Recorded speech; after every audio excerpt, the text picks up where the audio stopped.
Assalamu alaikum. Today I'm going to show you how to change a color to any color in Photoshop. So all we have to do is to create a hue saturation adjustment layer. Now inside of hue saturation adjustment layer, you will see a hand tool right over here. See the hand tool, all we need to do is click on the hand tool and click on her dress. Which color is being selected? Now you need to expand the range so that all of her dress is nicely selected. Areas which are not selected properly, you can expand them even more. Now you can bring the saturation back to 0. And then you can work and choose any color you want.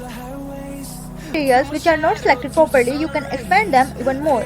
Now you can make it red, pink. You can make it red, pink, whatever the color you want. If you don't like so much of saturation, you can also make it black or white.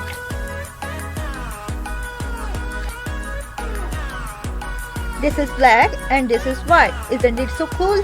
Bye bye.